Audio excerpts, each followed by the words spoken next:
You're listening to the Coop Homeschool Podcast. This is your podcast for community, humility, and joyful fun in homeschooling.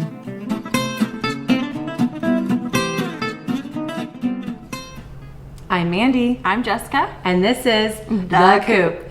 It's the Brave Learner today. Yes. We are going to be reviewing this book a little bit, talking about some of our favorite nuggets, and hopefully give you some inspiring things to go home with. Yes. So let's start with our scoop on the coop. Okay. I'll go. Okay. So we moved to a new place and we unpacked most of everything pretty quickly, except for my office and sort of my things, which means all of my teaching stuff.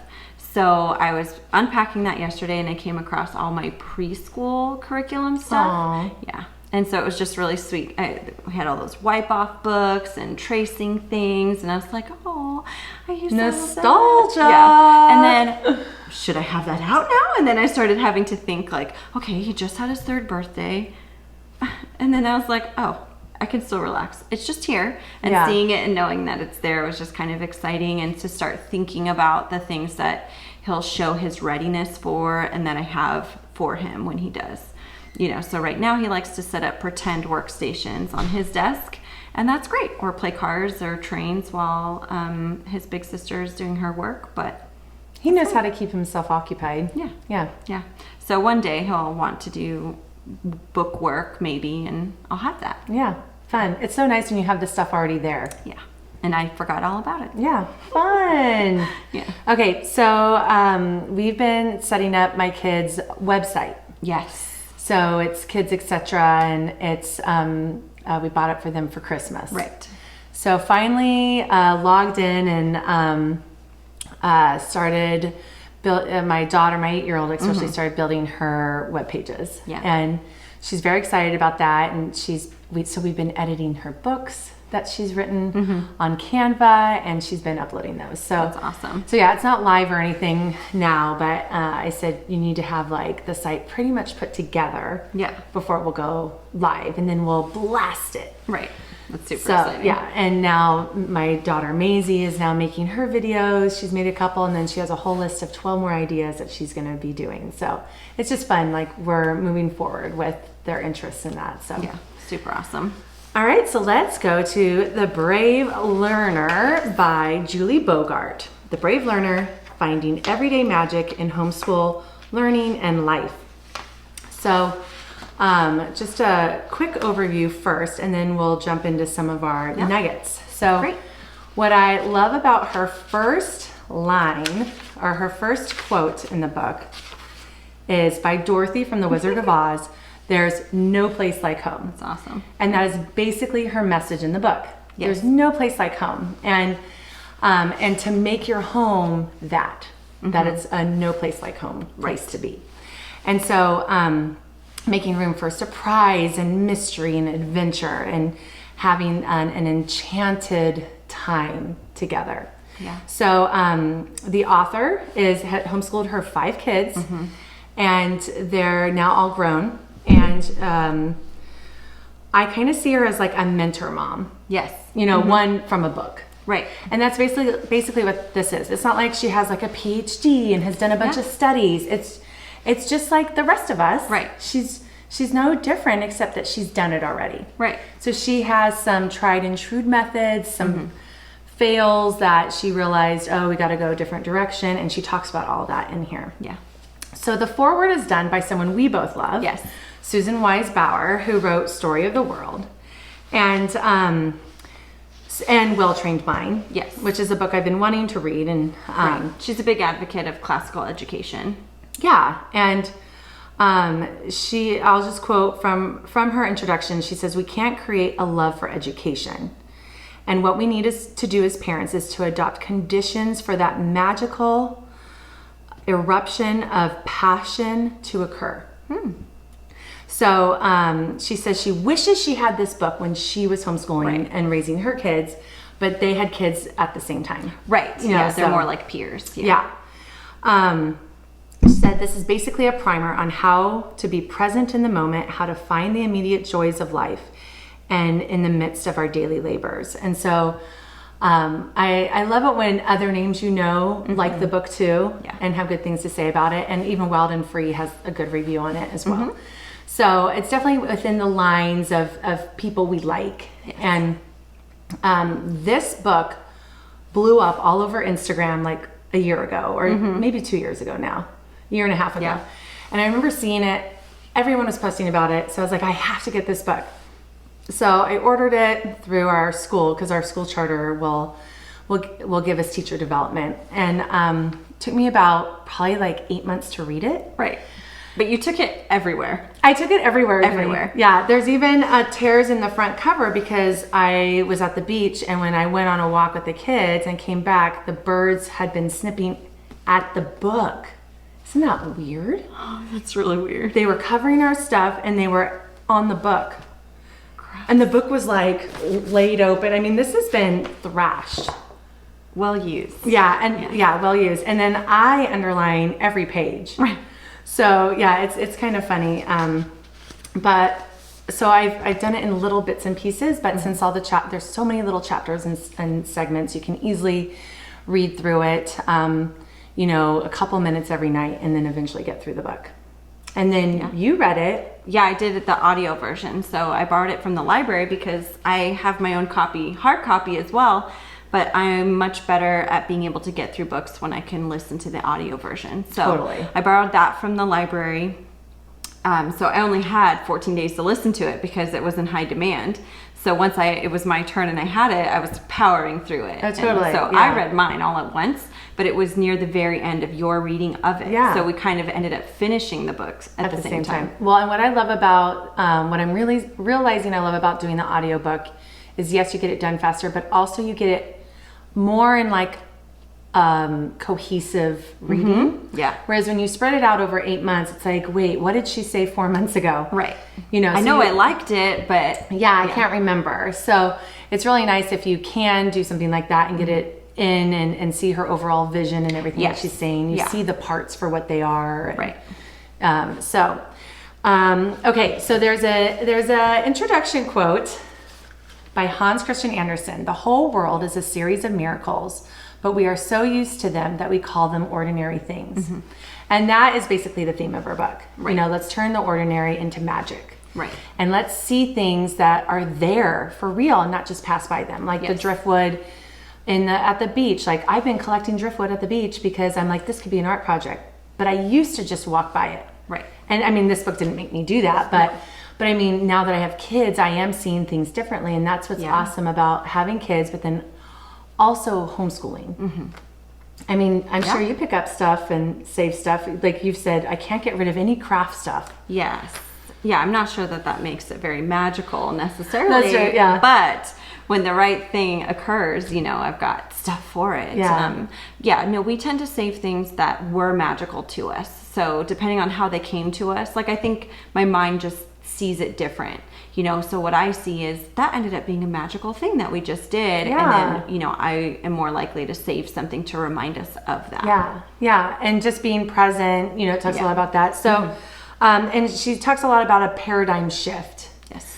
To find, experience joy in the experience, to find joy and peace and progress, and, just change the way we see things. Yeah, absolutely. So, the reason I how like when there's a TV show and they say their actual name in the TV show, it's like there was some word you use, right? Right. So she actually said the brave learner in the book, and she was saying the reason it's brave learner, right? It is because it takes courage to trust the natural learning process, to not just force things into your kids' minds in order to check things off the list, but being brave and just trusting your instinct, trusting that in their hours of free time they're learning. Exactly. And we've talked about that so much throughout the podcast because it's something that we firmly believe. And so this book was very refreshing and reassuring in that regard, that it's okay to tune out the other things that take away from that, because learning is natural and it's something your children are going to do if you let them have the space to do it. And so then she's saying, let's take that one step up, be brave enough to set up this magical experience for them to learn in. Yeah. Well, the coffee table. So that brings up the coffee table. So she has, what I love is all the lists and ideas, example after example. That make the vision a reality. Mm-hmm. So I'm going to just read you some of the items from her potpourri. Am I saying that right? Potpourri.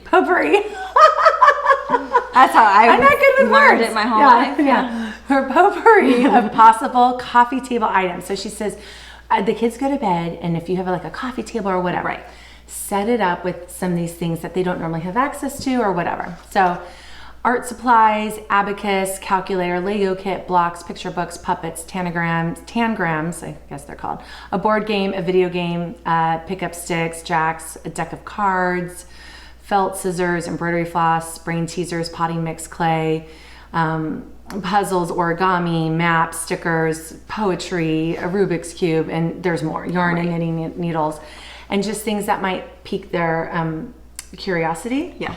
So like that's just one page, right? And I love that suggestion. It's so brilliant, and it's an easy thing to do. So it's very doable. She's not giving you this list of stuff that seems hard, or you have to even go shopping for. Right. But like you might have half that stuff sitting in boxes somewhere. Yeah, exactly. Or it's buried at the bottom of a toy box. Why not get it out? Yeah. And let your kids kind of come to it if they want to. The coffee table in general, that specific example is very non-confrontational. Yeah. You're not asking them to go to it, but if it piques their interest, go over. Yeah. I mean, I went to an unschooler, one of the conferences I went to, and it was an unschooler one. And in one of the sessions, they were saying they set up the room at night with like 5 areas of things that they want the kids to explore. So then they can have conversations about it, and it's there for them. And then when they're doing their read aloud or whatever, the kids will move in those directions, or the mom will be sleeping in and they know I can do all this stuff, and they cycle it out and in. Right. Like how we used to do Christmas gifts when they were little, right? Like, oh, you don't need all these. Well, we're going to put these in the garage, Right. So, so there's lots of lists and ideas like that I really liked. And, turn my page here. She talks a lot about enchantment. Yes. So enchantment bathes all sort of learning in the traditional and in the passion. So being curious, finding the magic in, in mundane, and she says everything can be taught through anything. So, and we, as homegrown would say the same thing, right? So by Ben Hewitt, anything can be taught through them being out in the woods. Yeah. Or through, studying a country, you can teach all sorts of things through that. So it's just more of the reiteration of all that, and just having a heightened awareness. Yes. Okay, so I want to just mention one of my favorite nuggets. Exhaling. Oh yeah, I thought that was like crumpling paper. Me too. I was That's looking why in my I'm wearing kitchen. my beanie and my poofy vest. It's a good thing we're discussing the brave learner, because you I had was to brave the weather. I today. did. I had to. I Our literally. SoCal storm. Yeah, I literally had hail covering my car and had to Yeah. ask the spouse, "Do you think it's safe to drive?" And he was like, "Yes." You don't need chains on your car. You'll be okay. Am I going to slide off the road? Yeah. So, but that's why I'm dressed for winter weather here. Yes. Okay. So, before I give my nugget, Yes. one of the things she does mention, which I think is really cool, is the continent of learning. Ooh, yeah. So she talks about how, you take their interest and you, I'm just going to look it up right now so I can give her example, the way she presented it. So you think of one of their interests and you design everything around it, just like we would do a theme day or a unit, but it's like all year. So she gives example of like a piano, and it looks like a cluster diagram basically. So you have a giant circle with piano in it, and then all these other circles connected. So if they love the piano, then for history, you would do the history of the instrument, composer biographies, genres of music, and like an inventor. Right. For science, you might study sound and vibration, the physics of the keys and pedals, and for biology, Beethoven being deaf. Right. So, and those are just two of the circles, the cluster circles, and there's like 15 here. Right. For all the different subjects. You know, you can teach timeline and geography and sociology and math and all that through the lens of the piano. So I thought that was a neat idea for those who have kids with like really big passions. Right.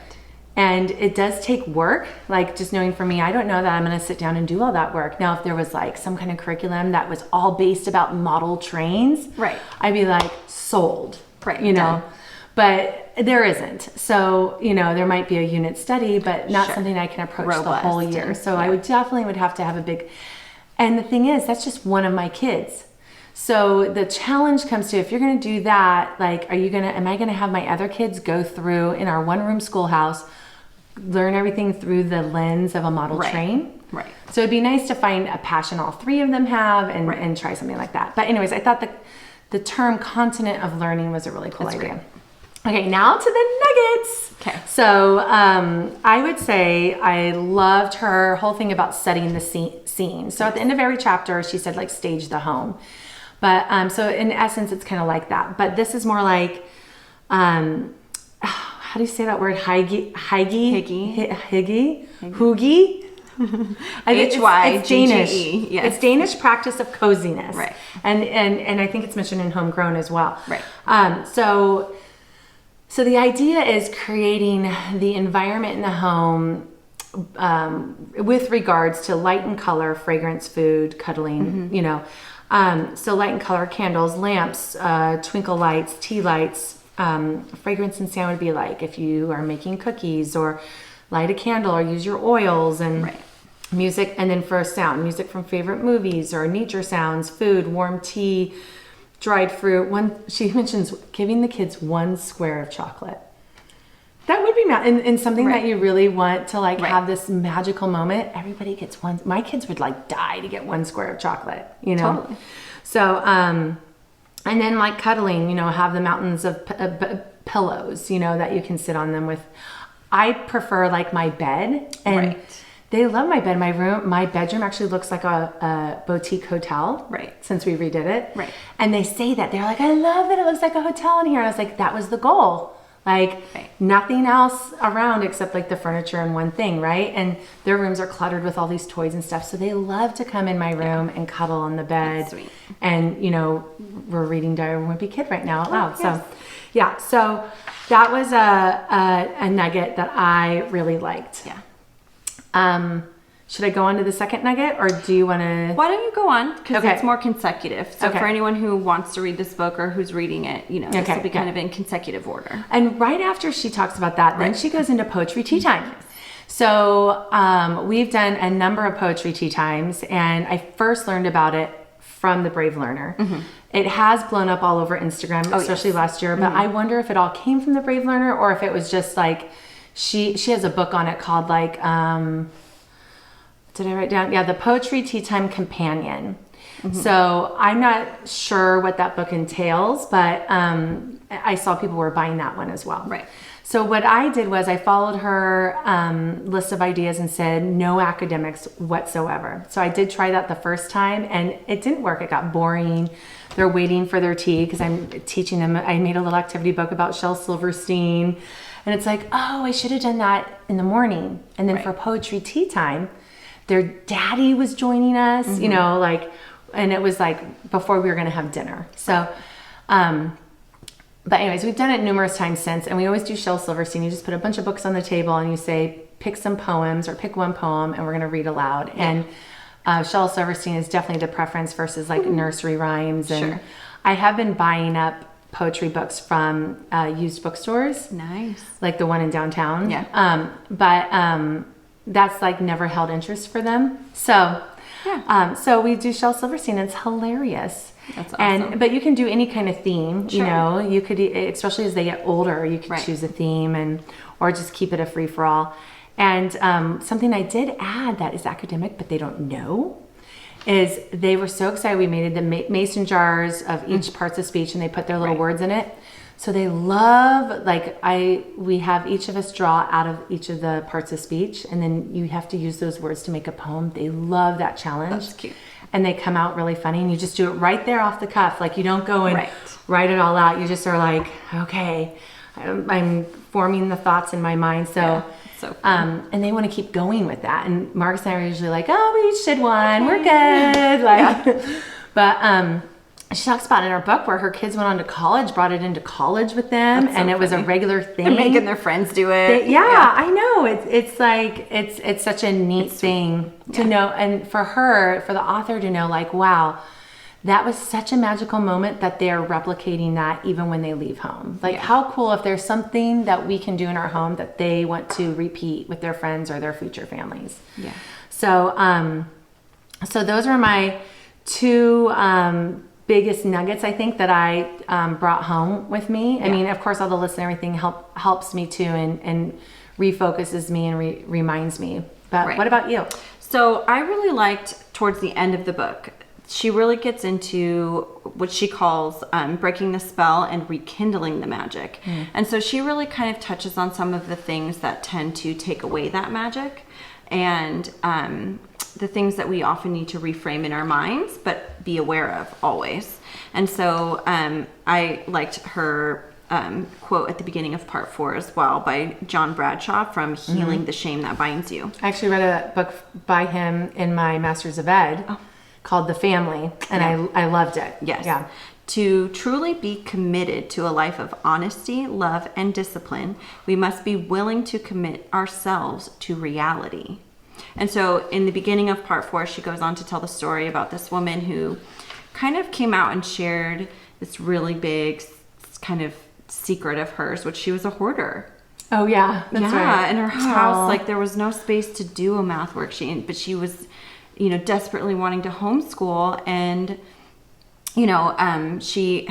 this woman had come to Julie because she wanted to take her writing course, thinking it would just change her life. Like, if she could just do this next thing, and so Julie ended up having to talk to her and say, like, well, first we need to face your reality. And your reality is that your sadness is living in your house through this clutter and all of this stuff. And so you need to process that. And so it's just a big example of to be aware of what your reality is, because if you try to plan for stuff that you can't accomplish, you're not going to get there. Right. And so to be realistic about what you can do or what you need to fix in order to do that.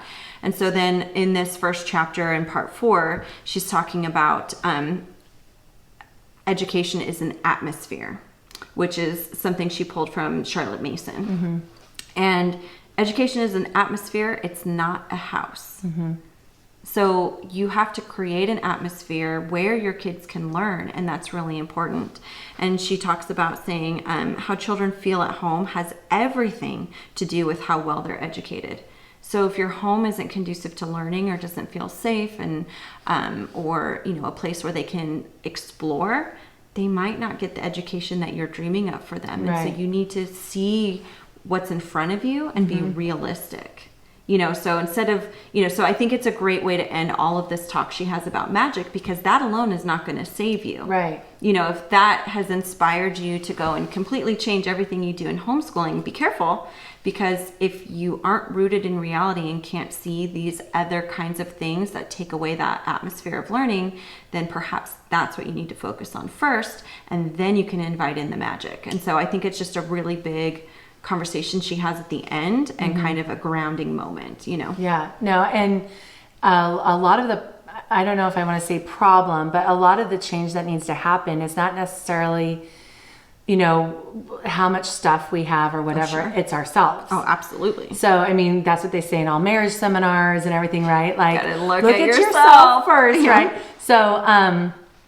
So it's like our limitations, our impatience, and even just today, we're studying the world and we're traveling the world. I set up all these cute little flags. I have all the books out. Oh, it's so cute. Yeah. But here's the thing, like, I plan too much. It's too much. So we didn't even finish because I had stories about princesses, stories about knights. I had stories about monuments, all just for the one thing we were doing today. Right, just for today. Yeah, and then finally I was like, oh, well, we barely got to latitude, because that was actually the lesson in the Kiwi crate. Right. Or the Atlas crate. So I'm like, well, we'll just have to finish it tomorrow and then do Sweden too, So just, having too much, even like that, because that was me trying to push them through it, to get through it, instead of just being like, because they were like, oh, I wish we could each have a globe. I'm like, well, you don't. Let's move on. We're putting together this globe one at a time. We're rotating who gets to do it, because I only did one person's worth. And I knew I was doing this when I was doing it, but I knew I was under a time constraint. So I was just like, and she even says that in here at some point. She was just like, when you want to do these special things, like make sure it's not a day they have any sports or dance or you don't have a doctor's appointment, or do it on a day there's no limitations, and then you can just truly be present. And I knew exactly when it was happening that I was not present, that I was trying to get through it. And so I'm like, okay, tomorrow I'm not going to do that. Right. And it'll be fine. It'll be a great day. So as long as I feel like as long as I'm willing to be humble and, look at like where I'm feeling in a day, even within that day, then I can still create what I want to create the next day. It's never too late to start over and work on yourself. Right. Yeah. It's important to remember that the atmosphere that we create, whether it's our stuff or ourselves, that's most of the work. Yeah. And so how can there be magic there if we are taking away from that magic, by the atmosphere we're creating? Right. And so it's big, because no matter what the content is, if we're sucking some of the magic out, the content alone isn't going to do it. That's not what our kids care about. Yeah. And I made this whole cute thing. So I'm like, okay, I still have a whole week of this. Right. And nobody was like crying or anything like that. But it was just like, I could tell we weren't all enjoying it. Right. It was more like, okay, now you put the sticker on the globe for your continent. It wasn't like, oh, look, we have this cute little heart to put where we live. It was like, the heart goes here, Right. Keep it moving. Yeah. So just being present and all that. So, yeah. Okay. Anything else regarding that? Nope. Okay. And then, just like, I love that you brought in the end of the book. Mm-hmm. And, there's, she has a checklist for educational materials that when you do get it, to make sure it fits you. Yes. So I really like that too. Mm-hmm. Like fitting you and fitting your kids. Cause just because like you're doing something doesn't mean it fits for me. And just because I'm doing this, it won't fit you. And then it might fit you, but it might not fit your kids. So there's so many variables, so many things to look at. And I love that she points that out. Like here's a checklist to make sure it works for you, Right. So she has this, she has this really weird thing that she says. I love weird things. Yeah. In that it kind of threw me for a loop, I have to say. So she talks about how it's really great if your kids, let me just read it to you. Yes. Okay. This is on page 240, when being a family hurts. Homeschooling thrives when kids live a life they take for granted, so naturally secure that they don't know how good they have it. Yeah, I remember rewinding that a few times. Yeah, because I was like, at first it struck me. Well, how did it strike you? I wasn't sure I heard it right. Yeah. But then I just listened to the actual words and what that means. Yeah. And then, give them a life that's so sweet and awesome that they do take it for granted, I know. and that they don't realize, because we talk about that all the time, my husband and I, and, we talk about like, oh, geez, she doesn't know this, or, she has no idea how good she has it, but that's okay. That's what we want. Right. And so ditto on all that, it's just like, I never even thought of it like that. Like, how awesome if our kids have such a great life that they take it for granted, and and hopefully it doesn't make them selfish or narcissists or anything like that. But that's the dream. That's living the dream. Yeah. I never even thought about it like that. So I love it when, whether it's movies or documentaries or books, or podcasts, flip it around, like that. So what's really funny is your kids and you were over here the other week, and we live right behind a school. Oh yeah, this is And awesome. these kids, I mean, it's the middle of the day. They're at my house having a play date. The girls did their ukulele lesson, so there's been learning involved. Your kids did some school before they came over or something. Probably. And they probably played games together too. Sure, exactly. Yeah. Oh, they definitely did. My husband was teaching Oh yeah, them a he game. taught them a whole new game. Yeah, a strategy game. Yeah. It's pretty cool. But your son was super enamored at the children at recess. Like they were like a spectacle to watch, you know what I mean? Like, what are those children doing behind those bars over there? And it was just hilarious because I think that they do know how good they have it. Sometimes they know oh, that's interesting. They have scheduled times that they go out And to then play. didn't he come in and he was like, okay, so I saw 2 kids playing outside together for about 40 minutes and then they disappeared. Right. Yeah, he was very interested in how it worked because, his life is very different. Yeah. And, our kids did have, an educational day a week at their, what would we call it, their enrichment center. Yeah. Mm-hmm. And so they kind of had timelines where they did stuff, but it was very 3 hours. and there's no yeah. bell ringing to tell them where Oh, to I go. know. It's very different. Can you hear the bells here? I feel like I've heard maybe announcements. Okay, it would be fun I to don't do know, one maybe this day one, where yeah. you abide by the bells. I think Just so the they know. Montessori may not have bells, Okay. but the old elementary school I used to live next to did, and sometimes they were set on holidays too, and you'd hear the bells go off on holidays. Yeah, Crazy. the 8 yeah. a.m. Well, yeah, you whatever. you were explaining to me about that conversation, and then either you or your husband were like, "Yeah, it was like he was at a zoo." Like looking through the bars. There's wild animals doing. Yeah. These other children. And then funny. he came right back in and played a game. Yeah. Okay. That's what we're talking about, right? Like Yeah. they do know that they have it great, but they are able to take it for granted because they're not going through something harder. They're not going through something I'm not intentionally asking them to do something that's too challenging or too much to ask. Yeah. Well, and it's not even academically that I'm worried about that. No. It's like the Yeah. emotional, All of it. Yeah.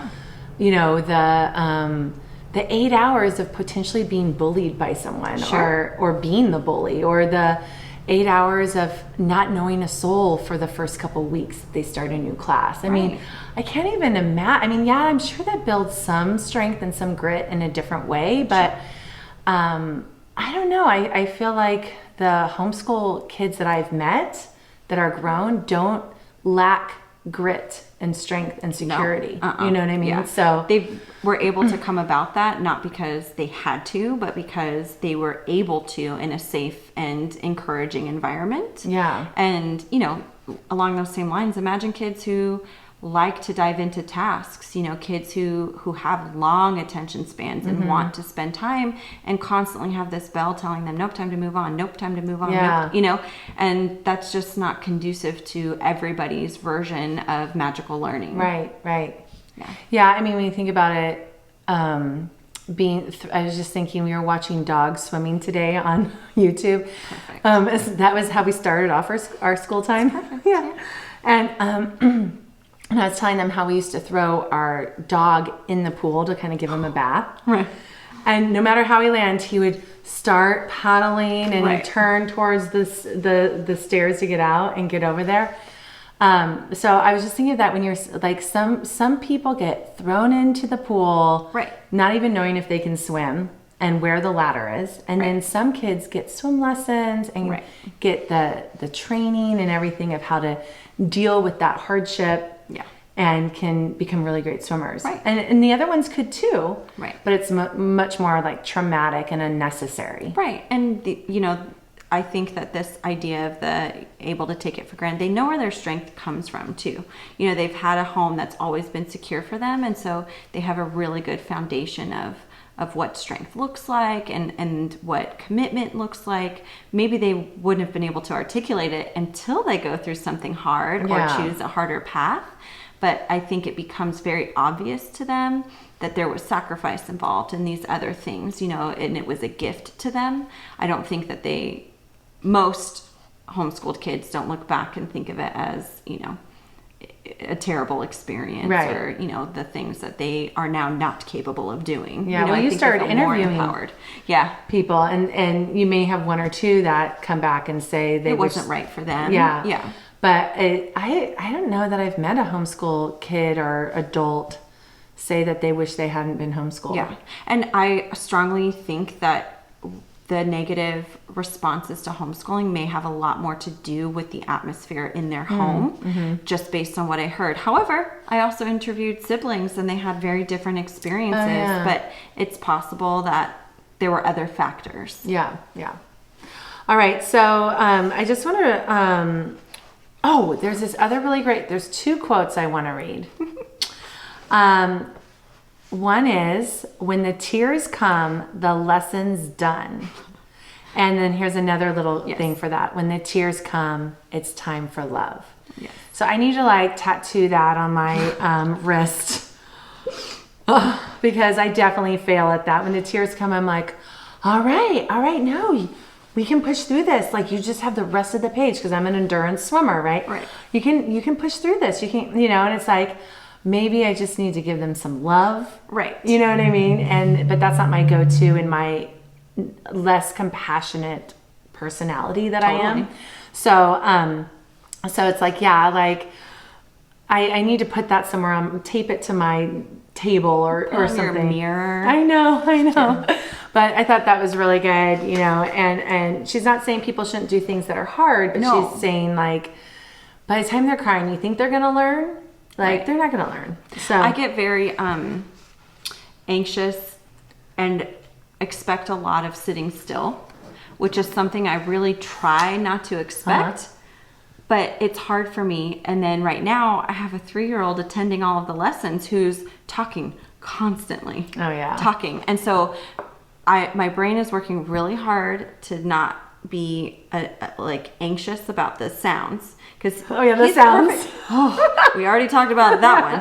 But he's totally independently playing. But he's doing it right next to where we're reading. Yeah. And he refuses to talk in a softer voice. Just straight up won't do it. And it's just so funny because I'm like, okay, I need to not let that bother me so I can stay patient with my lesson. But then I find my daughter's slouching, or she's not writing as neatly as I would like her to, because I don't expect much in the way of handwriting and that kind of thing. So I'm like, okay, we're sitting here for 30 minutes. Surely we can sit up, we can stay focused, but I want it to be magical and I want us to enjoy it. And I strongly, have you heard me all of these previous podcasts? Yeah. I strongly believe that kids, it's not a one size fits all. They should not be expected to sit still and learn. And here I am being overstimulated. And so then what's my first go-to is sit up, why are you slouching? And why are you writing like that? You're laying down and writing. That doesn't work, I know. It's such a natural thing that we do. Yeah. And that's why I like books like this, or even just an article, anything like that to just refresh our brains and just remind us who we are, what we really think. And when we're tired, we do resort to those things, or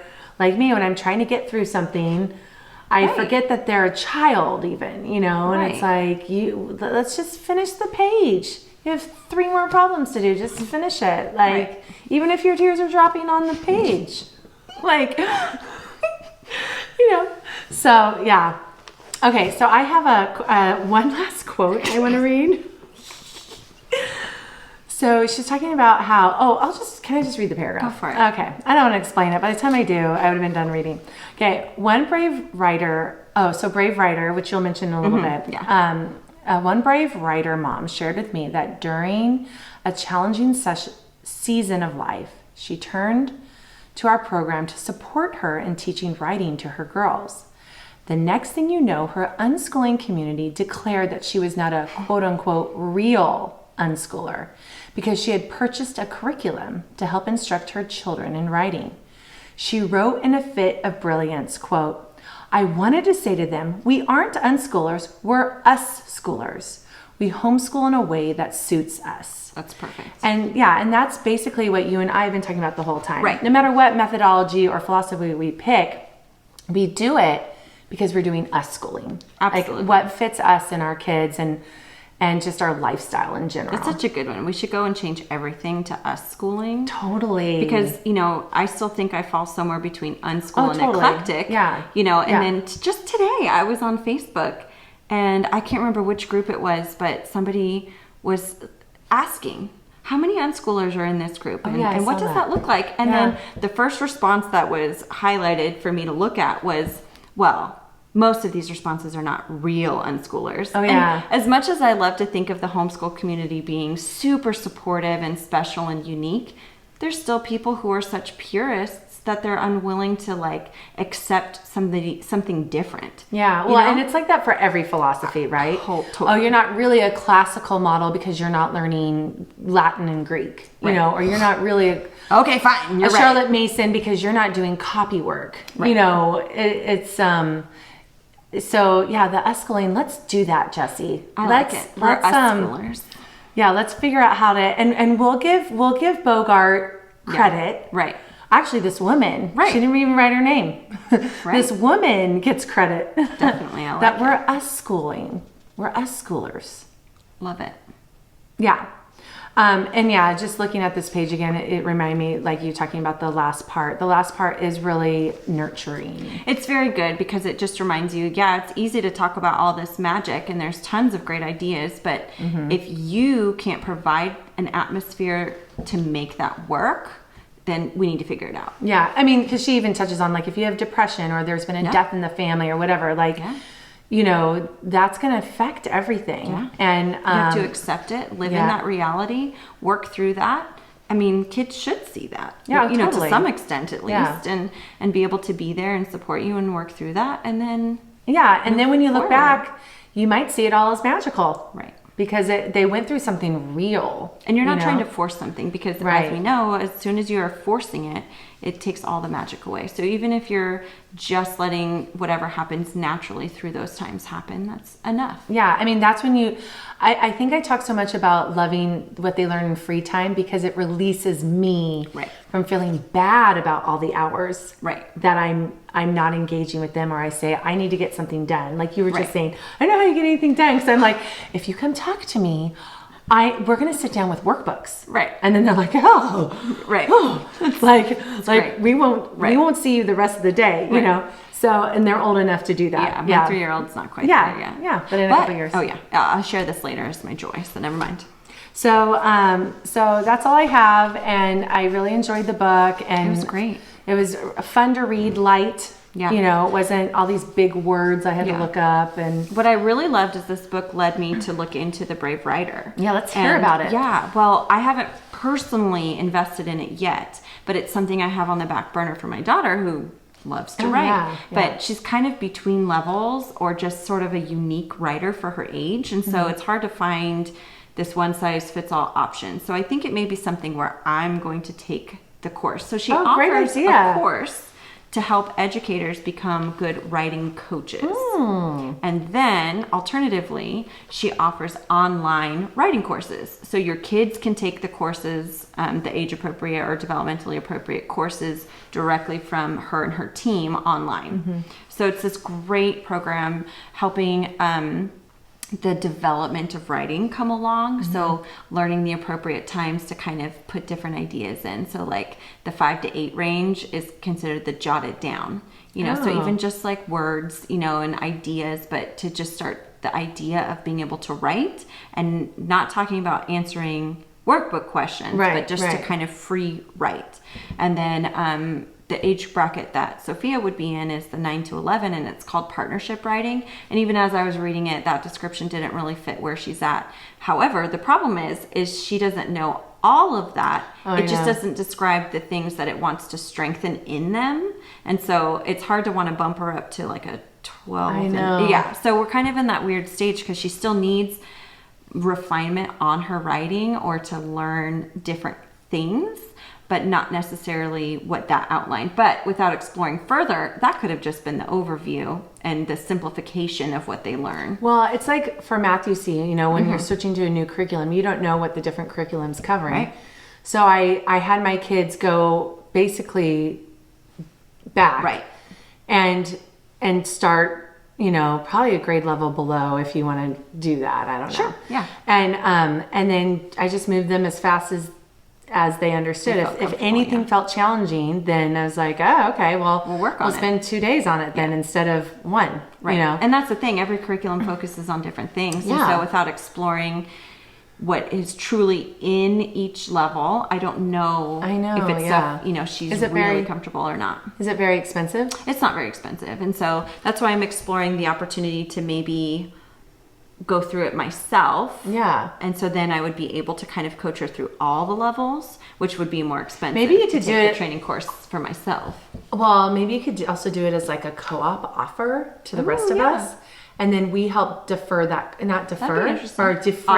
offset that cost. I like all the other words though. I mean, potpourri, It's all good. We could help offset that cost if we all we're getting something from it. And it wouldn't be as good as taking the course in that you're not going to like just reteach the course, but you could probably lead us in some activities and offer some coaching. And then it's our next retreat idea. Yeah. Oh, that's a great idea.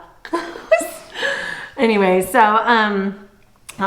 and I think she has a podcast called The Brave Writer, right? Yeah. And then she started. Yes, the Brave Writer is definitely, her offering. So the Brave Learner is just kind of her book about her own experiences and what really worked and what she has come across as being helpful to other homeschool families. But the Brave Writer is what she sells and what she puts her energy into. Yeah.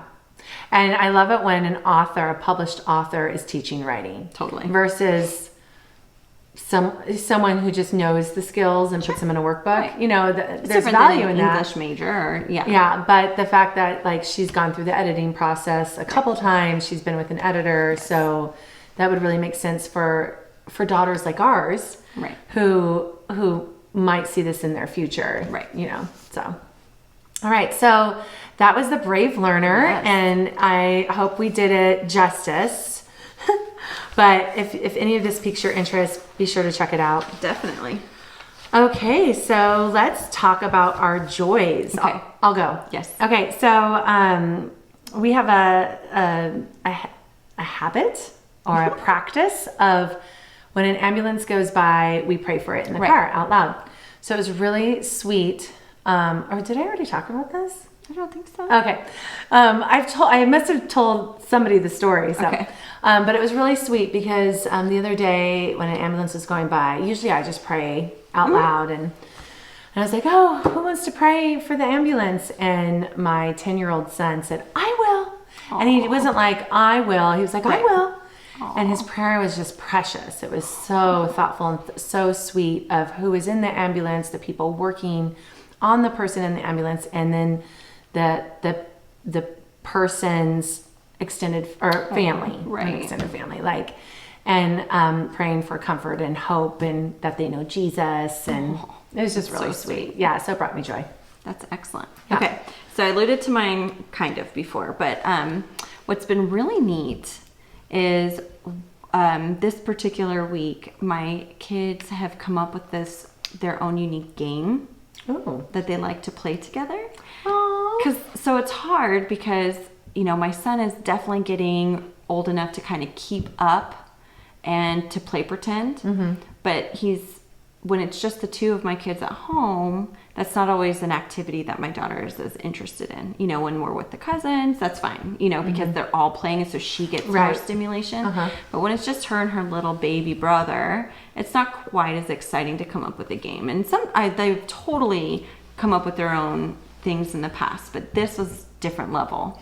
And so she started this thing. She made up a club, then she gave it an acronym name, and then she asked Augie if he wanted to be involved, and he said yes. Aww. And then they go off to the playroom, they dig through the costume boxes, and they come back out wearing costumes. He's just copying everything she's doing. Cute. And she gives him the name Senor A. And she's what is she? Commander. Chief Commander. Cute. Wearing her She-Ra headpiece. Cool. Yeah. And so then when she has to go do something, she gives him the headpiece. So this is now an ongoing game. Mm-hmm. And so then she gives him the headpiece to be chief commander, interim chief commander, while she goes and she pretends to be Sophia while she does something else. Cute. It's really cute. It's really sweet. And we were just reminding her, like, he's always looking to you, you know, and he's very lucky to have a big sister like you. And these are really special moments for him, you know, and so it's just really sweet to see, because that infiltrated our day a little bit today, off and on, you know. So whenever she had free time, like, that's what they would jump to. She'd be reading her book, and then he'd come and ask her something, and she'd go, okay, let's play this. And then they went and they ambushed their dad in his office today with this game. And yeah, it's just really cute. And so he likes to say the acronym is DTB, but then last night at dinner it became DITTBA. Oh, cute. So now he goes around going DITTBA, and yeah, it's really well, sweet. I'm seeing the light Super at the end of joyful. your tunnel of being able to eventually have free time. Yes, and getting there.